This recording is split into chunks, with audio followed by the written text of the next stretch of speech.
Nesse vídeo, iremos falar sobre tabela de esquadrias. A tabela de esquadrias, ela também tem uma relação direta com a parte de gráfica, né? Que é a parte de codificação que tem que ser feita para codificar os códigos de porta e janela.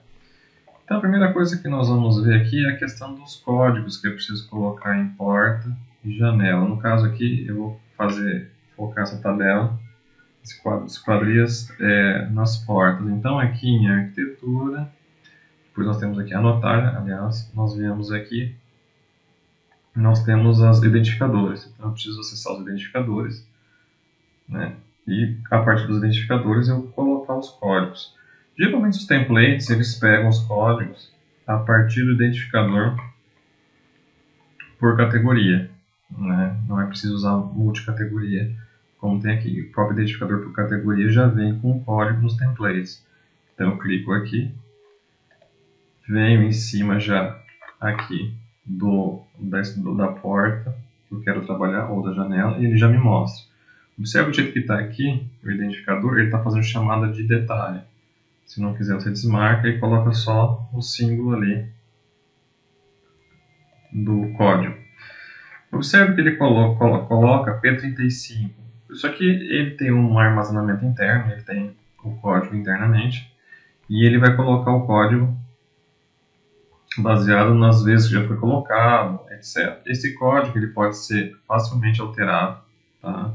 Vou puxar aqui para ficar mais fácil de ver. E lembrando sempre o seguinte, essa porta, o que é essa decorativa simples, que só tem na entrada da casa, se tivesse outra, e eu colocasse aqui um código P1, também nessa outra igual, pegaria o P1. Então, se tivesse outra porta também igual a essa, seria 35 agora. Então, depois de colocar o código, se quiser, já pode começar a numerar como quiser. Você não precisa ficar preso ao que aparece. Então, 2 cliques aqui, eu vou transformar esse P35 em P1. Tá? Aqui ele fala o que se eu alterar esse P1 nesse tipo de porta, todas as portas que for desse tipo também vai ser P1, que é o ideal mesmo. Com isso eu vou fazendo para todas. Essa porta de banheiro já é uma outra, então aqui eu vou em anotar, identificar por categoria. Observe que quando você passa o cursor aparecem outras coisas, porque como ele está fazendo aqui anotar por categoria, quando ele pega outra categoria que não seja porta, ele pegou parede, ó, ele bota o identificador de parede. Se ele pegar um piso, outro elemento, ele pode pegar um outro, ele mostra um outro identificador. Então aqui, essa porta ele está como P3, essa aqui já está como P2. Ó. Aqui no caso desse projeto, eu vou tentar colocar esses identificadores para dentro aqui, para não ficar em cima da soleira, ficar mais fácil de visualizar. Então, se ele colocou aqui 2 e 3, é porque não são iguais essas portas. Então, essa aqui ó, é uma porta 76, ó, tem uma largura, e essa aqui já é uma porta 86, que é 80. 70, 80 e a porta de entrada. Então, se ele identificar uma porta igual, ó, essa aqui já tem, a de 80 tem também aqui no quarto, ele bota o mesmo código. Então, novamente, identificar por categoria, como é a mesma, porta P03. Aqui eu vou ter um outro tipo de porta, que é uma porta de correr, que tem aqui, vamos ver a largura dela aqui, largura de 80, né? Então vamos só renomear aqui que está com nomenclatura errada. Então, largura de 80 e a altura de 2,10. Vou botar em centímetro para ficar igual.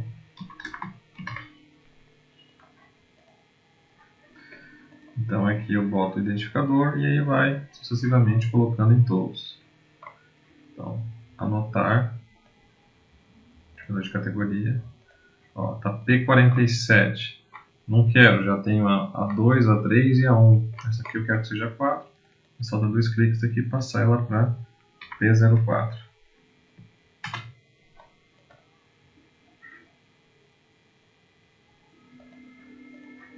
E aí faço isso para todas as portas. Faço isso também aqui para o pavimento 1. Uma vez finalizada a colocação dos códigos, a próxima etapa é a montagem da tabela. Tá? Então a tabela ela vai acontecer da seguinte maneira. A gente vai em, pode ser vista, nova tabela de quantidade, ou pode pelo navegador também, tanto faz. Pode por aqui também, tabela de quantidade, mesma coisa. Aí eu escolho categoria porta. Então, categoria porta, construção, é a fase. Ok, aí eu passo para a questão dos campos. O que vai ter na tabela? Aqui é que a gente tem os poréns na montagem do quadro esquadria. Tá? Porque a gente vai trabalhar esse quadro esquadria com o mínimo que é, vamos lá, o mínimo que tem que ter. Pode ter mais coisas, mas o mínimo que tem que ter.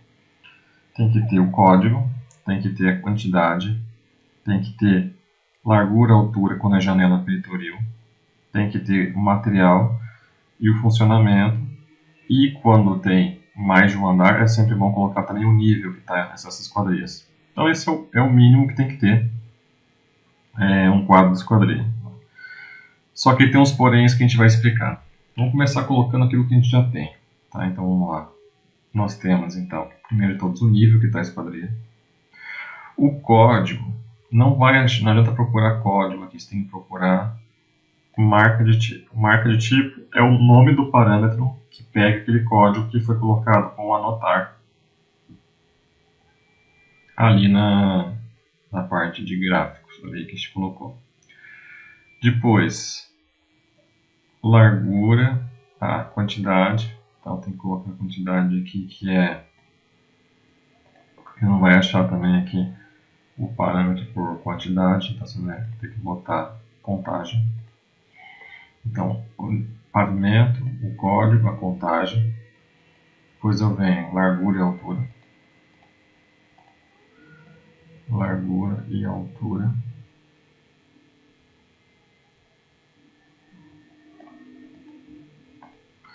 E aí a gente vai ficar faltando material e funcionamento. Eu já vou explicar o que acontece daí. Por quê? Então dou OK. Então aqui está o nível, aqui está a marca de tipo que é o código, a contagem, né, a largura e a altura. Tá? Até depois tem que acertar aqui para deixar tudo da mesma altura. Tem uma porta de entrada da casa que está um pouquinho maior. Então o que acontece? Por que material e funcionamento ficou de fora? Ficou de fora pelo seguinte, não tem padrão. Tá? Então infelizmente